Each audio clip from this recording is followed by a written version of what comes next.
Good morning, friends, and welcome back to the Monday Study Group as we begin our study of the book of Ecclesiastes in the Old Testament.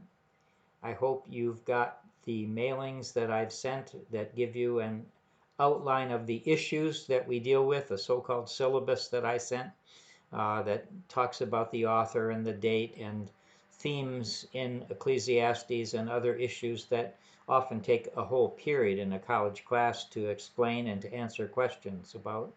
So if you do have questions, you should email me back, and I'd be glad to do the best I can in helping you answer them. One way to get answers to some questions is to actually, one, read the syllabus I sent, two, read the introduction to Ecclesiastes in your study Bible. Most of you have a study Bible of some version or translation, and it will have an introduction to Ecclesiastes as well as helpful notes explaining different verses or problems or issues that come up in Ecclesiastes. So that's your second alternative. It's not really an alternative. You should do both. Both look at the syllabus I sent as well as read the introduction to Ecclesiastes in your study Bible. But the third thing that I hope everyone does is to read the introduction to Ecclesiastes in the commentary that you've selected. And it may be a few pages, it may be 20 pages. But definitely read that. It will answer a lot of the questions that you may have about Ecclesiastes, how it came to be part of the canon, what its overall point of view is, how it explains that point of view, any attempt maybe to outline the book, which is quite difficult. All of that and other issues are covered in the commentary that you select. And I did send you a list of commentaries that I recommend, and hopefully you'll find one or others that are available to you in your church library or to borrow from your pastor's library. Very likely she or he is not preaching on Ecclesiastes. That's pretty rare. But so they may have a commentary sitting on their shelf gathering dust that they're never going to use. We'll hope someday somebody will preach on Ecclesiastes, but it may not be soon. So here we are at the opening of Ecclesiastes, and the name Ecclesiastes is the attempt by the Septuagint translator. The Septuagint is, remember, the Greek translation of the Bible that was done a couple hundred years before Christ so that people could read the scriptures, the Hebrew Bible, in the language that they were familiar with, which was Koine Greek, same language that the New Testament is written in. There's some small variations between Septuagint Greek and Koine Greek, which the New Testament is written in, but not that many. And Ecclesiastes is an attempt to translate the Hebrew word Kohelet. That's how I understand you are to pronounce it, Kohelet. And Kohelet comes from a Hebrew word, kahal, which means to call together an assembly. Why would one do that? Well, for the purposes of leading that assembly, or teaching it, or preaching to it. It seems to me that Ecclesiastes is the teacher, and that's how the NRSV and I think also the NIV call Kohelet or Ecclesiastes. They call him the teacher. And the Greek word Ecclesiastes is similar in its meaning to Kohelet. It means to call out an assembly for a particular purpose. So we're going to call this writer either Kohelet, which is his Hebrew name or title, or we'll call him the teacher. It is noted in verse 1 and in verse 12 of chapter 1 that he takes on the persona of Solomon. By that I mean he is not Solomon himself, but is taking on the persona of Solomon because Solomon is the patron of wisdom, in the same way that David is the patron of the whole book of Psalms, and some Psalms are attributed to him that were written by others later than David, because he is the patron who's being honored by saying that this is a Psalm of David. This is a wisdom book that, at least in the first 2 chapters, purports to be from Solomon. But that is a persona that the 5th or 4th century BC writer is taking on. Solomon lived in the 10th century BC, somewhere around 950 or so. He became king. This writer writes almost 500 years later, during the Persian period. Again, if you read your commentary, you will see the case for that, which includes Persian loan words that occur in the Hebrew text that don't occur any time earlier in the Old Testament. We think that is good evidence that this book, in its form that we have it now, was produced during the time when the Persians ruled the Middle East, which would be from the time they defeated the Babylonians around 532 before Christ, and 323 or so when the Greeks defeated the Persians, and the whole ancient world came under Greek rule. So it appears that Ecclesiastes is written sometime between 532 and 323 BC. Nevertheless, there's good reason that this author takes on the persona of Solomon because Solomon is associated with wisdom, and as it says in 1 Kings chapter 3, I believe, Solomon prayed for wisdom to be given to him, and he was considered one of the wisest people in the ancient world. So it makes good sense that this writer should take on the persona of the wisdom leader, the archetype of wisdom, King Solomon. So the author of our book of Ecclesiastes begins by saying these are the words of the teacher, Kohelet, the son of David, king in Jerusalem. He gives the book that authority by making that persona claim. The theme of the book of Ecclesiastes is stated immediately, and that is verse 2, vanity of vanities, says the teacher. Vanity of vanities, all is vanity. Now, we need to talk about this word vanity. Hebel in Hebrew, Hebel is how you would transliterate it. Hebel. Hebel, I don't find vanity to be the best translation. It really refers to mist or vapor, vapor of vapors, mist of mists. Hebel is what you see coming from your mouth or the mouth of others on a cold day when you walk outside. That vapor that escapes and is gone, it's vaporized, as it were, is Hebel. It refers to something so ephemeral and passing that it disappears moments after it appears. It has that kind of lightness to it, or transient quality. All of that is involved in the word hebel, or vanity of vanities. Meaningless is a philosophical way to say that, but it's not exactly what the author is trying to convey to us by the word hebel.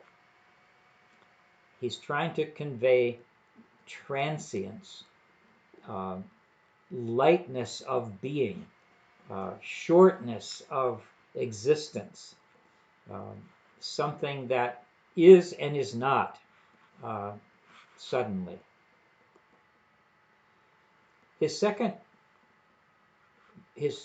verse 3, after the theme is announced in verse 2, he begins to give evidence for that in this poetic passage, which lasts through verse 11.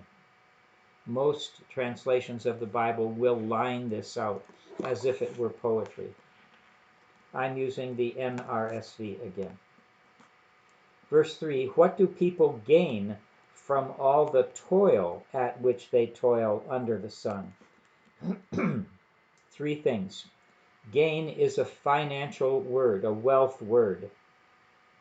It's not talking about existential gain or personal reputation. It's primarily financial, and it appears throughout the book of Ecclesiastes that money matters, and that the readers are persons who are concerned, as the writer is, about wealth and the power and prospect for well-being that wealth can bring. So he says, though, people work hard, they toil, but what do they gain from it? What do they gain from all the toil at which they toil under the sun? And of course, you know from verse 2 that his answer to that is almost nothing. And he'll give reasons for why that's his conclusion later on in the book. Under the sun, a phrase that only occurs in the book of Ecclesiastes and occurs over and over again. I think it's over 20 times. Your commentary may have told you how many. It occurs at least 3 times in the passage that we're dealing with today. Under the sun means not above the sun, where God is. Not in that dimension, but in the human dimension, under the sun, looked at from a merely human point of view. And that is what Ecclesiastes is doing. He's expressing a merely human point of view. It's the product of his own experience. Now, it's pretty wide experience, he's going to tell us. He has experimented extensively. That's mostly in chapter 2. But he's going to tell us that his human experience is one of the meaninglessness of life. It's vaporizing. It's impossibility to make sense of, to grasp, like chasing after wind. The word for chasing, this expression chasing after wind, occurs a little later in our passage, doesn't it? Let me see where I can find it. Yeah, it occurs in verse 14. I saw all the deeds that are being done under the sun, that is in human experience, and see all is hebel, all is vapor, mere mist, and a chasing after wind. But I have a footnote that says that chasing could be translated feeding on or eating. Have you ever tried to eat wind? Well, that's what our author thinks of the nutrition value of what happens in human experience. It's like trying to eat wind. That's how valuable it is. So a generation goes and a generation comes, but nothing really changes, and the earth remains forever. The earth is the constant. People are the inconstant. They come and go, but the earth remains forever. It doesn't change. That's his point of view. He doesn't know about climate change, does he? There's a lot of things he doesn't know. And if he did know them, he might have modified his perspective. Maybe. The sun rises and the sun goes down. That's east and west. And it hurries to the place where it rises again. Ho-hum, another day, another sunrise. Oh, another sundown. And then the next morning, and so forth. On and on, a perpetual recurrence of the same thing. It goes that way with the wind. The wind comes from the north and blows to the south, and in our author's thinking, goes all the way around, maybe around the world. Not sure exactly what he thought about that. But it goes around to the north. It goes round and round, south and north. On its circuit, the wind returns. It's cyclical. This is not a way of viewing life that is linear, as if it were going somewhere or progressing on an angle, on a rise and ascending. You get that impression from Genesis, as somebody pointed out in our group this morning, that life is going somewhere. It's getting to some point. Whereas in Ecclesiastes, we have a more cyclical perspective on life. Things just go around and around, and the same stuff recurs that has occurred in the past, illustrated by the wind. Further, he sees that all streams eventually run to the sea, but the sea is not full. He doesn't know the process of evaporation and so forth. He just sees that nothing fills up the sea, and yet the streams continue to flow to it, but nothing changes. All things, verse 8, are wearisome. A couple things to say about that. The word for things here, debarim in Hebrew, also can mean words. It's the plural of the Hebrew dabar, and the dabar Yahweh is the word of the Lord. But this word debarim, the plural of word, could also be translated things, everything, all things. But it could also be all words are wearisome. I have heard he's saying so many words, and I have spoken so many words, and it's all wearisome. In fact, wearisome, it means the effect that words have on us. They just weary us.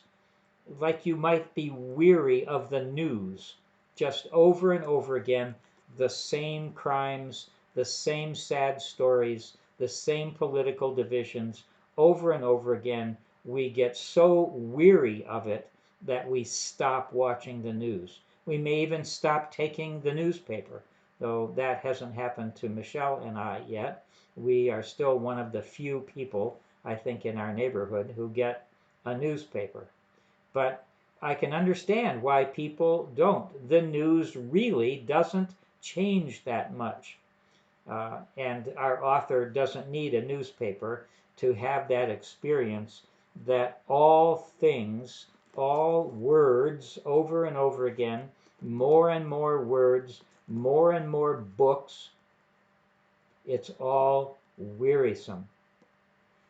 The word wearisome refers, as I just said, to its effect on us, but the word wearisome could just be translated as weary. The words are weary. They are tired too. The words themselves, all things, all dabarim, are weary. They're heavy. They're lethargic. They weigh us down. They're heavy. They have that effect on us, but they themselves are tired words over and over again. Tired words.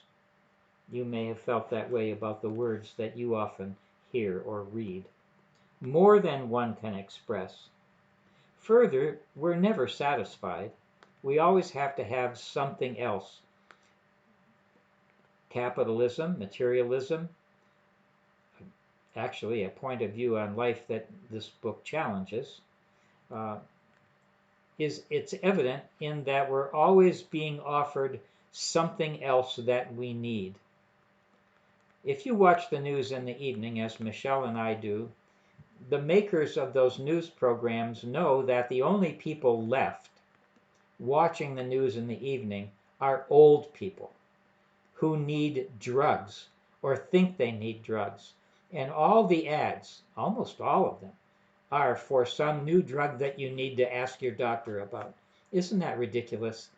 Have you ever asked your doctor about the drugs that you can't pronounce that are offered to you during the commercials in the evening news? I never have. If everyone asked their doctor about all the drugs that are being suggested that we talk to the doctors about, they wouldn't have anything else to do except answer our questions about drugs. Well, that's wearisome. We're never satisfied. We're always being offered new products. iPhone 15s, there'll be an iPhone 16 in a year or two, or less. Maybe they'll put out 2 iPhones in 1 year and try to convince you that if you have an iPhone 15, you really do need a 16 because the iPhone 15 is so inferior, and they just put it out a few months earlier. It happens all the time, doesn't it? We're always trying to convince people to buy something else. I'm trying to convince you to buy a commentary on Ecclesiastes, and maybe you don't need one. Maybe you think you'll be just fine and be able to answer all the questions that you have, or by watching these videos, it will prevent you from having to buy a commentary. Yes, I've fallen into the same trap as the rest of the world that Ecclesiastes is concerned about. His eye is never satisfied with seeing. His ear is never completely filled with hearing. What has been is what will be. He does not think there is significant, important change in the world. And what has been done is what will be done. There will be wars, there will be famine, there will be human suffering, there will be powerful people, there will be poor people, and it never changes. It'll always be this way. That's what the writer sees. This is what his experience of life is. He can say that despite the new iPhone, there is nothing really new under the sun. And there's that under the sun again. From a human perspective, everything largely remains the same. Is there anything, he says, of which it is said, "Oh, see, this is new"? Well, if you really understood, he thinks, you'd know that it, or something very like it, has always been in the ages before us. That's hard to imagine in our world, in which new things are being offered all the time.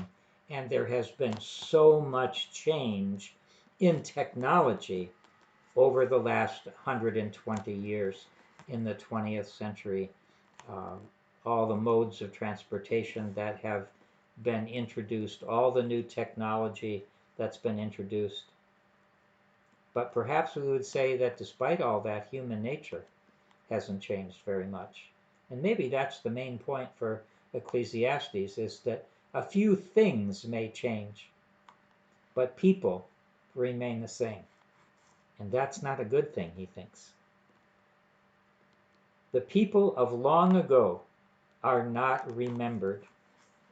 I don't even know anything about my father's father.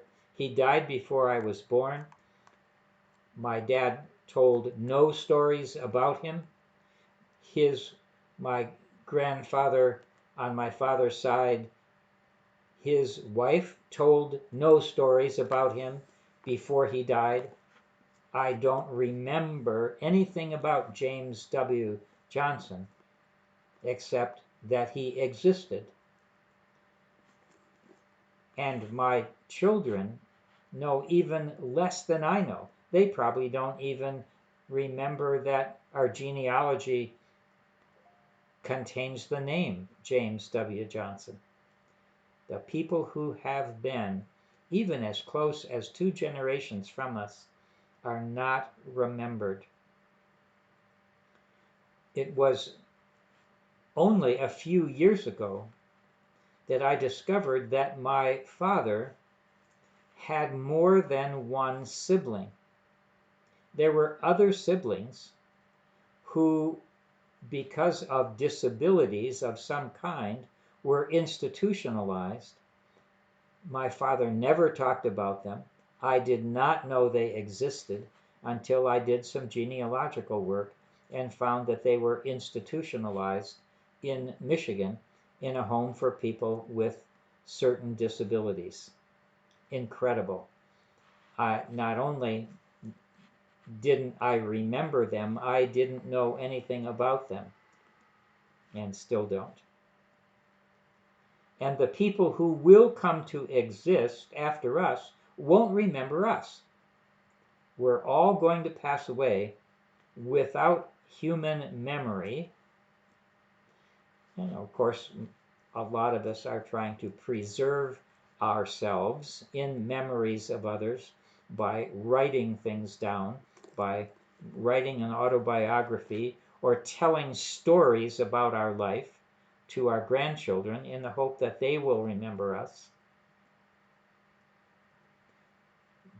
But it soon will be forgotten, and we will pass out of memory, painful as that may be to us. So he says, I, the teacher, when king over Israel in Jerusalem, again, this is the persona of Solomon that he is adopting, I applied my mind to seek and to search out by wisdom all that is done under heaven, that is, like under the sun. And I found, as a preliminary conclusion, I find that it is an unhappy business that God has given to human beings to be busy with. This is his preliminary conclusion. But notice that for the first time in the book, he mentions God. But it's never Yahweh, it's always Elohim. It's never the covenant name of God, nor is there in Ecclesiastes any remembrance of the Exodus, the wilderness wandering, the giving of the Ten Commandments, Israel's dwelling in the land and conquering the land of Canaan. The historical events that are so important for the history of Israel are not ever narrated or referred to by this writer. It's as if none of that way of making sense of who you are, your identity, your Jewish identity, is important to this writer. Yes, God exists, but God is very distant.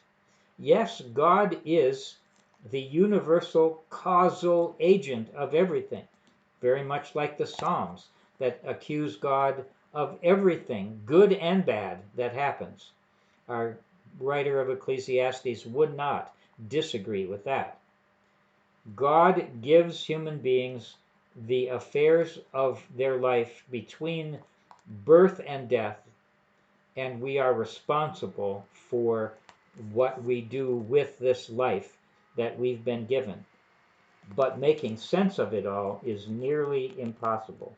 In fact, our writer says it is impossible. So he says, I saw all the deeds that are done under the sun. There's that under the sun again.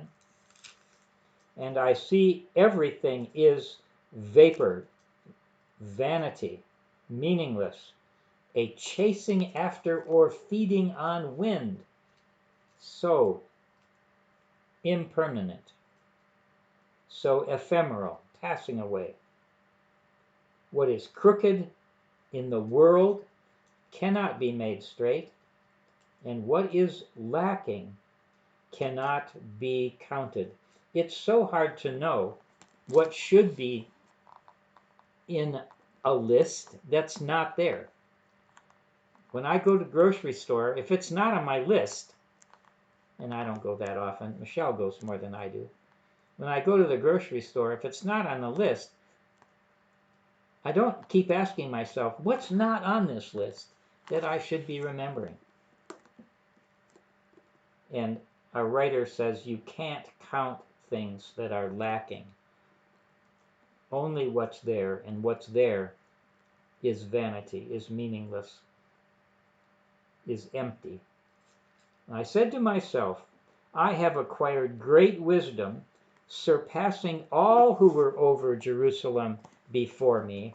Well, there's a clue it's not Solomon, because all who have been over Jerusalem before me is just David. So the writer is clearly somebody who has lived later and is taking on the persona of Solomon. He says, I have all this wisdom, and I applied my mind and my experience to think about human life and human experience. My mind has had great experience of wisdom and knowledge. Go back to 1 Kings and see what it says about Solomon, the first scientist, as it were, who collected species of things and compared them and studied them and knew all about the differences between kinds of plants and animals and insects and so forth. Perhaps he even studied languages. Solomon was said to be a very wise person, a collector of all kinds of knowledge. And I applied by these things to know wisdom, and also, maybe, to know madness and folly, if that would help me. But neither wisdom nor its opposite, folly, none of this, I perceived, was helpful. I perceived all of this is but a chasing after or an attempt to feed on nothing, on wind, vapor, mist. And I've concluded that in much wisdom there is much vexation. The more you know, the less happy you are. The more you know, the more knowledge you have, the more sorrow you have. I think I was happier when I didn't know about the wars that were occurring in Africa and other countries, when we had no information about that.